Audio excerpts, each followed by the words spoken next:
Good morning student. आज हम लोग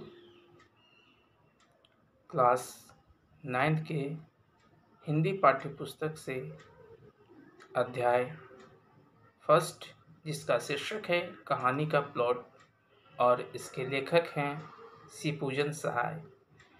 पिछले अध्याय में हम लोगों ने शिवपूजन सहाय के जीवन परिचय को जाना था और समझा था। आज हम लोग जो हमारे पाठ का शीर्षक है कहानी का प्लॉट, उस पाठ का पाठ परिचय और कहानी के कुछ महत्वपूर्ण बिंदुओं को हम लोग जानेंगे और समझेंगे। तो जैसा कि बोला जा रहा है, प्रस्तुत कहानी का प्लॉट में कहानीकार शिवपूजन सहाय ने समाज में नारी का स्थान निर्धारित करने के संदर्भ में बात कही गई है। इसमें एक बच्ची का जिक्र आएगा जिसका नाम है भगजोगनी। सारी कहानी उसी भगजोगनी और उनके परिवार में मुंशी जी दरोगा जी के ऊपर ही निर्धारित, संगठित और एकत्रित की गई है। इस कहानी के अंदर महिलाओं की मार्मिक चित्र प्रस्तुत किया गया है, जिसमें तिलक दहेज के कारण जो भी बाधाएं उत्पन्न होती हैं उससे जुड़ी कहानी इसमें बताया गया है। तो आइए हम लोग कहानी का प्लॉट के शीर्षक की ओर बढ़ते हैं। जैसा कि बोला गया है, मैं कहानी लेखक नहीं हूँ, कहानी लिखने योग्य प्रतिभा भी मुझ में नहीं है।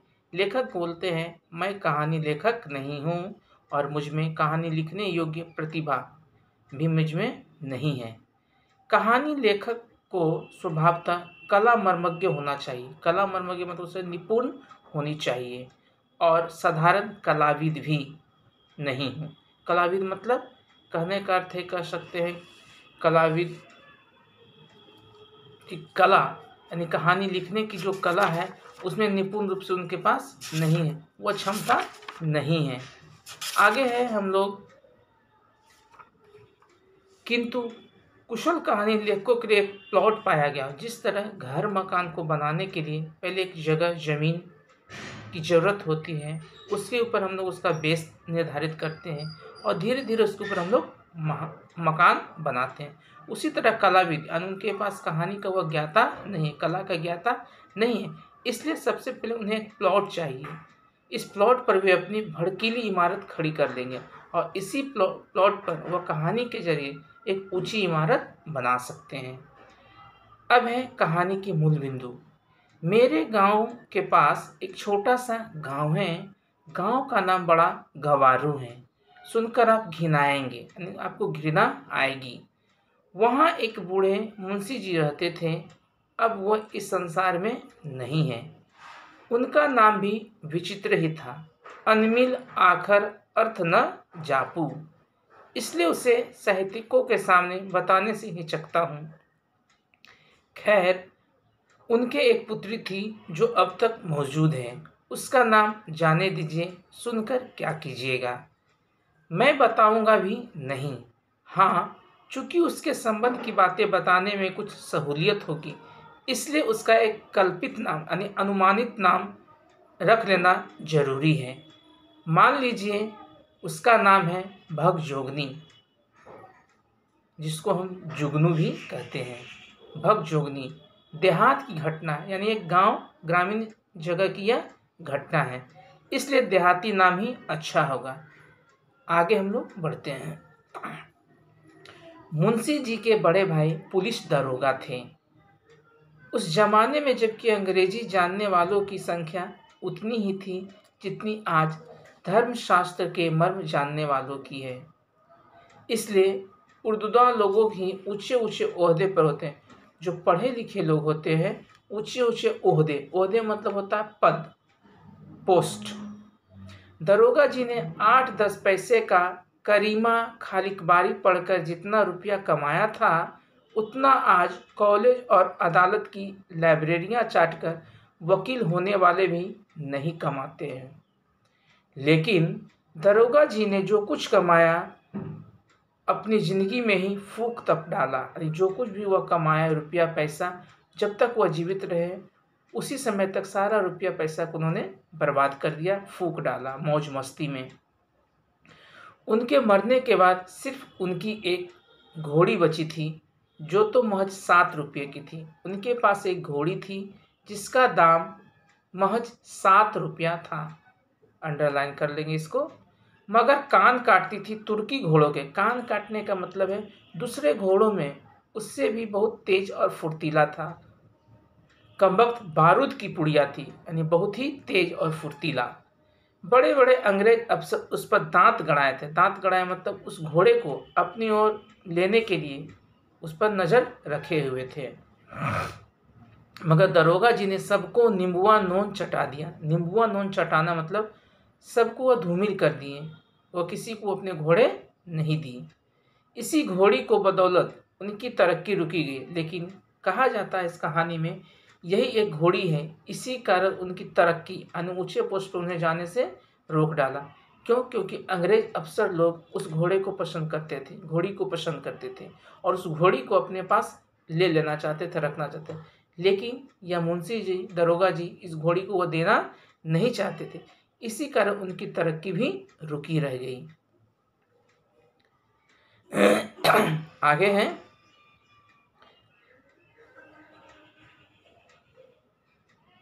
हर तरह से काबिल, मेहनती, ईमानदार, चालाक, दिलेर और मुस्तैद आदमी होते हुए दरोगा जी दरोगा के दरोगा ही रह गए। किंतु घोड़ी ने भी उनकी इस मोहब्बत का अच्छा नतीजा दिया, क्योंकि दरोगा जी और घोड़ी में एक बहुत अच्छा प्यार था। उनके मरने के बाद खूब धूमधाम से उनका श्राद्ध किया गया। जब उनकी मृत्यु हुई तो खूब धूमधाम से उनका श्राद्ध क्रम किया गया। अगर कहीं घोड़ी को भी बेच खाए होते तो उनके नाम पर एक ब्राह्मण भी नहीं जिमता। कहा जाता है उनका श्राद्ध क्रम के लिए एक भी रुपया पैसा नहीं बचा था, तो उसी घोड़ी को बेचकर जो भी उससे पैसा आया उनका श्राद्ध क्रम किया गया। और बोला जाता है अगर यह घोड़ी भी उसके पास नहीं होती तो उनके श्राद्ध क्रम में एक ब्राह्मण भी नहीं जिमता। जिमता मतलब एक ब्राह्मण भी उनके घर पर भोजन के लिए या पूजा पाठ के लिए नहीं आता। एक गोरे अफसर के हाथ खासी रकम पर घोड़ी को ही बेचकर मुंशी जी अपने बड़े भाई से उरीन हुए। उरीन मतलब कर्ज मुक्त होना। दरोगा जी के जमाने में मुंशी जी भी खूब घी के दिए जलाए, खुशी के खूब दिए जलाए गए थे।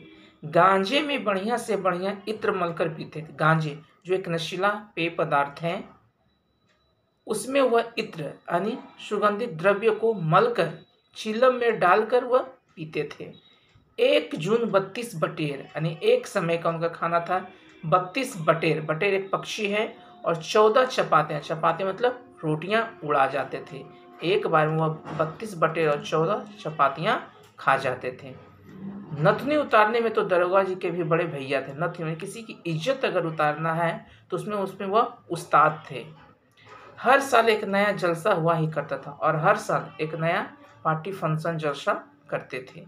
किंतु जब बहियां बह गई तब चारों उजाड़ नजर आने लगा। लेकिन जब धीरे धीरे स्थिति खराब होते गई तो चारों तरफ वीरान और सुनसान नजर आता गया।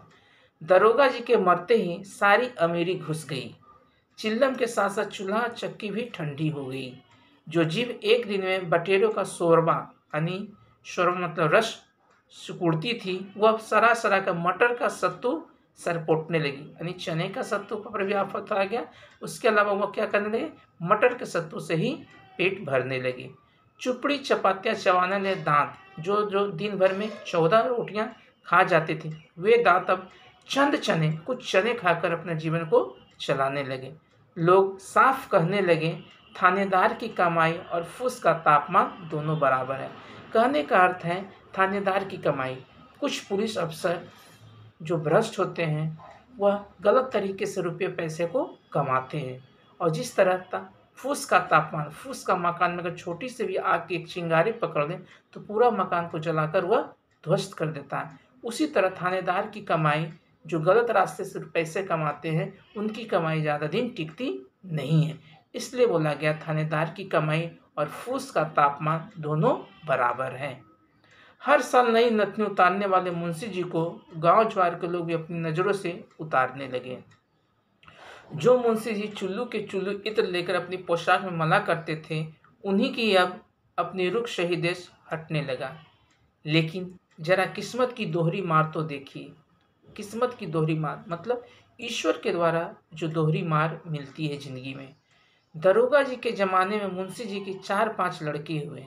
दरोगा जी जब तक जिंदा थे उस जमाने में मुंशी जी के 4-5 लड़के हुए, पर सबके सब सुबह के चिराग हो गए। सुबह के चिराग मतलब सबके सबकी मृत्यु हो चुकी थी। जब बेचारे की 5 उंगलियां घी में थी तब कोई खाने वाला ना रहा। जब दोनों टांगे दरिद्रता में दलदल में फंस गई, ऊपर से बुढ़ापे भी कंधे पर दबाने लगा, तब कोड़ में खाज की तरह एक लड़की पैदा हुई। कोड़ में खाज मतलब होना ए विपत्ति पर विपत्ति आना। विपत्ति में आकर उन्हें एक लड़की पैदा हो गई। और तारीफ यह है कि मुंशी जी की बदकिस्मती भी दरोगा जी की घोड़ी से कुछ कम स्थावर स्थिर नहीं थी। सच पूछिए तो इस तिलक दहेज के ज़माने में लड़की पैदा करना ही बड़ी भारी मूर्खता है। ऐसा सोच लोगों का गलत है कि लड़की पैदा करना एक मूर्खता है, लेकिन आज सामाजिक कुछ कुरीतियों के कारण लोगों की ये सोच मानसिकता बन चुकी है। आज हम लोग जानते हैं लड़कियां लड़कों के साथ कंधे से कंधे मिलाकर कहां से कहां पहुंच चुकी है। फिर भी कुछ कारणों की वजह से, सामाजिक कुरीतियों के कारण से यह मानसिकता लोगों की बनी हुई है। लेकिन युग धर्म की क्या दवा है। इस युग में अबला ही प्रबला हो रही है। पुरुष दल को स्वतंत्र खदेड़े जा रही है। भगजोगनी चूंकि मुंशी जी की गरीबी में पैदा हुई और जन्मते ही माँ के दूध से वंचित होकर टूअर कहलाने लगी। टूअर मतलब अनाथ, जिसका कोई नहीं है, माँ की ममता उसके ऊपर नहीं है, इसलिए वो एक टूअर हो गई क्योंकि उनके माँ का प्यार नहीं मिल पाया। इसलिए अभागिन तो अहज थी, इसमें शक नहीं थी, और उसे लोग एक शक की दृष्टि से देखने कि जैसे ही पैदा हुई अपनी माँ को वह मार दी। परंतु सुंदरता में वह अंधेरे घर का एक दीपक थी। जिस तरह एक अंधकार रोशनी में एक दीपक को जला दिया जाता है कमरे के अंदर, तो वह कमरा पूरा रोशनी से भर जाता है। उसी तरह उसकी एक सुंदरता थी। आजकल वैसी सुघर, सुघर मतलब सुंदर लड़की किसी ने कभी नहीं देखी। तो आज के लिए हम लोग इस वीडियो में इतना ही पढ़ेंगे। इस वीडियो के अंतर्गत कुछ कठिन शब्द हैं, उसके अर्थ को मैं बता दे रहा हूँ, आप उसको भी नोट कर लेंगे। जैसे है प्लॉट मतलब कथानक, कलाविद कला का ज्ञाता, घिनाना घृणा करना, ओहदा पद, जीवना भोजन करना, उरीन ऋण से मुक्त, जलसा आयोजन या उत्सव, शोरवा साग सब्जी का रस, टूअर मतलब अनाथ, सुघर मतलब सुंदर। तो आज हम लोग कहानी को शीर्षक को समझा, उसके तत्पश्चात पाठ परिचय को जाना। पाठ परिचय के बाद पेज नंबर 12 और 13 में जो कहानी दिया गया है उसके कुछ भाग को जानें और समझें। अगले वीडियो में हम लोग अगले पाठ के जो शेष बचे हैं उसको समझेंगे।